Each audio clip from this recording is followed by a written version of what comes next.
We're on, we're live, and hopefully we have a slightly more stable feed than we did last week.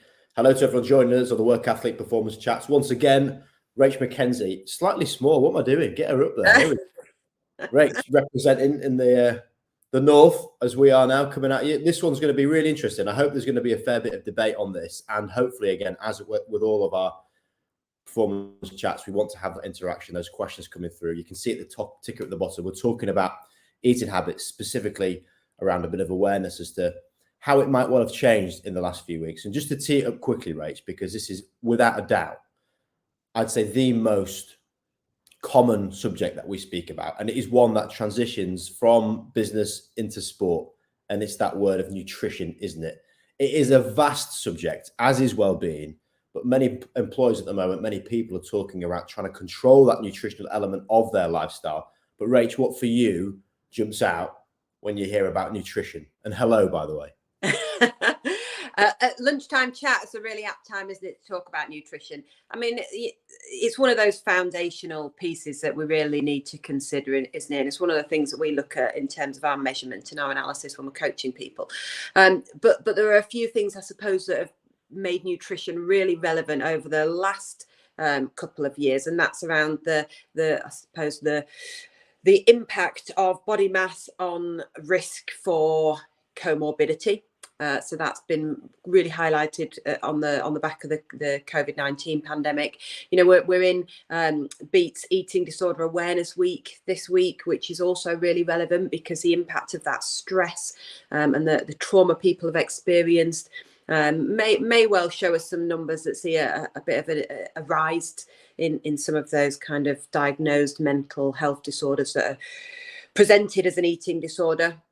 And then we think about that performance piece, don't we? You know, our whole mantra around managing your energy really has to take consideration of how we're using our nutrition and the food that we're eating to support our well-being and also to manage our stress.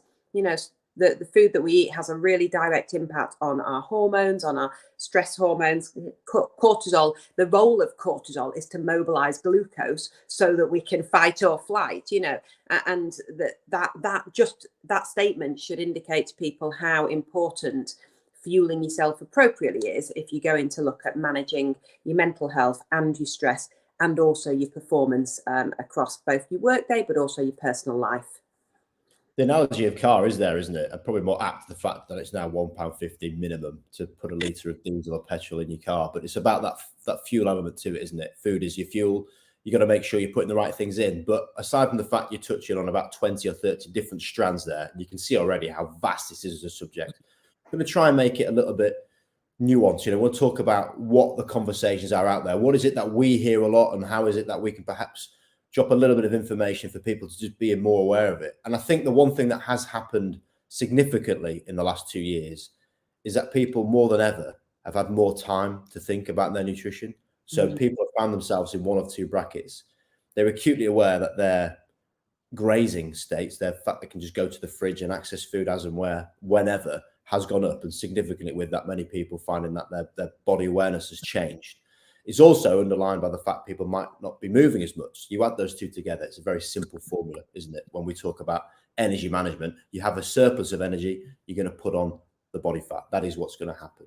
But from the conversations that we're having, it's about actually how can behaviors influence that? How are habits contributing, but the longer term plan be more behaviors? Because nutrition isn't a short-term fix, as you know, as a boxer and also as a nutritionist.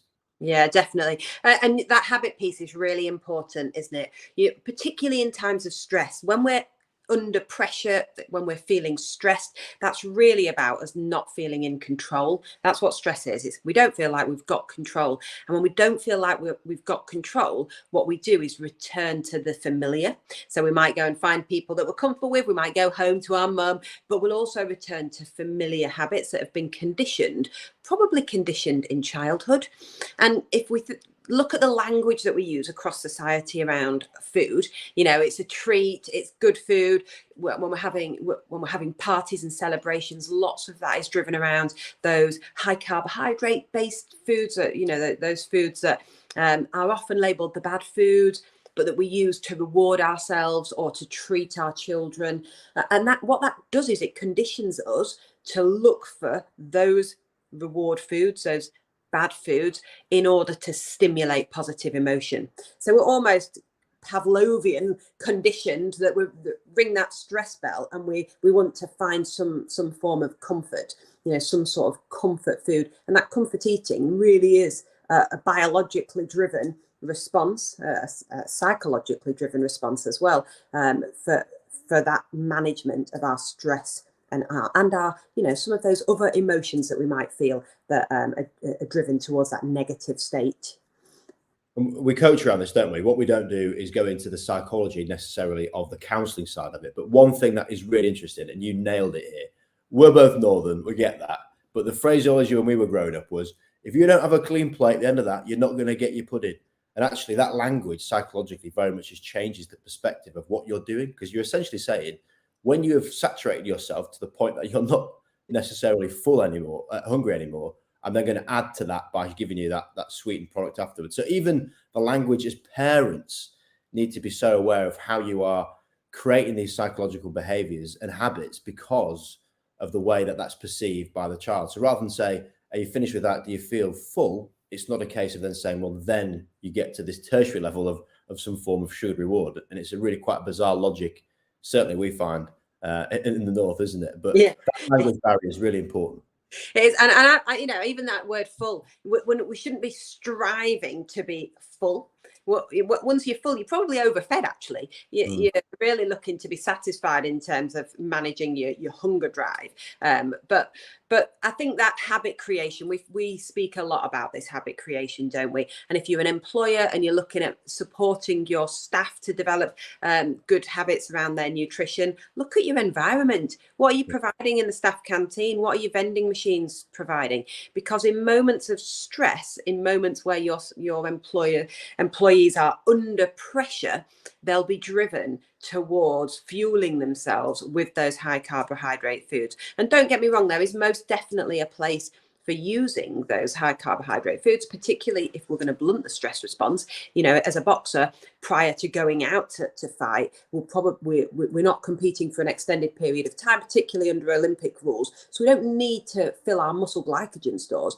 But what we will do is use one of those, sugar-based gels, one of those glycan-based gels about half an hour before going into the ring, so that we blunt that stress response a bit. That cortisol's looking to release that sugar. And if we provide the sugar freely available, we can blunt that stress response to some extent. And what that means is that we don't go completely into fight or flight. We stay with some of that higher cortical activity, so I can look at my opponent and I'm not just going mad in a rage. I'm actually able to consider, this is where I need to score some points.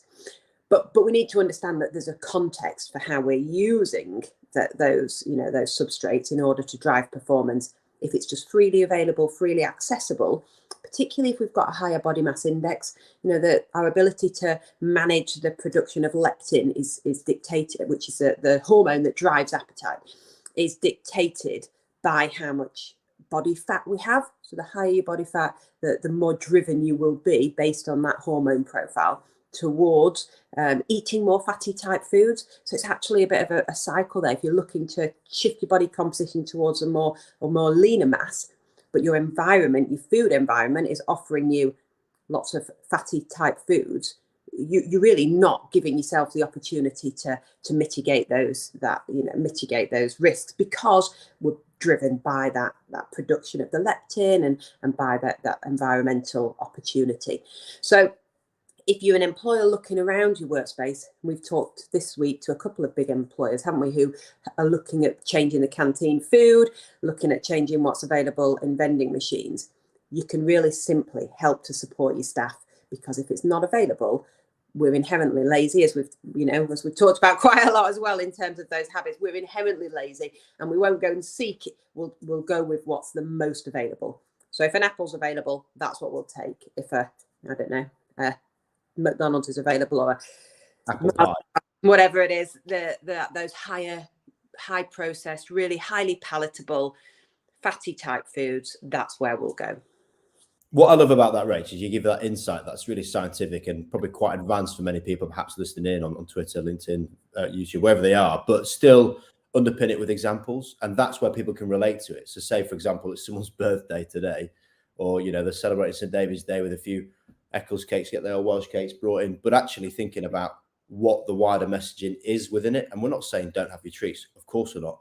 But when you start thinking about those environments you're in, that's what you can actually control. You know, behaviors and cravings and routines are one thing, but then actually exposing yourself to those stimulants around you is another. And for example, people in meetings, and I love this fact, if they have a bowl of sweets in them, they're considering that sweet once every 3 seconds. So actually the stress response in around resisting yourself, you might as well say, look, just have one and be done with it. If people are in that environment with it. So, I mean, I'm really cautious, won't get questions out. As ever with these types of chats, when we canvass the social media, we get a few fed through. This is a really interesting one because I think this is one we have heard quite a bit. This was sent to me actually on the private message, but is about snacking and that concept of just constantly reaching for those accessible items. They get really bad lulls of energy if they don't have those snacks, so they say, and cravings go through the roof. So what kind of things could you think about in this context? Yeah, and I love this as a question because we often try and feed our way out of what is a natural dip in energy throughout the day. A bit like your circadian clock, we have this ultradian rhythm where basically all of the stuff that happens in your cells produces waste product, and that needs a bit of a break in order to clear it out. So you would expect every 90 minutes to 2 hours for you to have a bit of a dip in energy. And fueling your way out of it isn't really the right idea. You're actually adding to that inflammatory load, that stress response load by, you know, providing more work for your body to do. What we should be doing in those energy dips is changing, moving away from the tasks that we're doing, ideally moving, getting up, moving, going and taking some deep breaths, changing the type of task load that you're demanding of yourself. Those energy dips are perfectly normal, but management of them needs just a change in perspective. You shouldn't be able to work throughout the day solidly without feeling a change in energy. You know, we need to drive our cortisol up to produce that energy, and then we need to have that recovery period. The other thing is just to look a little bit wider at your whole lifestyle. You know, what time are you going to bed? Is that the reason that you're having these energy dips throughout the day? Because you're not getting enough sleep, you're not recovered enough. And how are you managing, you know, that wider response? You know, do you know what periods of the day or the week you're sitting in that kind of really high stress load? Yeah, you're looking at your metrics to pick out where those pinch points might be during the day, and then what are you doing to mitigate them? Because the load isn't really the problem. The lack of recovery is what the problem is for us. So don't try and feed your way out of your ultradian trough. Get yourself up and move, shake it out a bit. That's probably, take a few deep breaths, have a bit of a mind shift, and you'll feel fine. Providing, I suppose the context of that, providing that you're hitting all your nutritional requirements over the course of the day, and that really goes down to nutrient density. So, you know, look at the colour of your plate, look at what things you put in, you know, in your breakfast, your lunch, your dinner. Is it all beige? If it is, you're probably not getting those phytonutrients that you need in order to fuel your cells properly.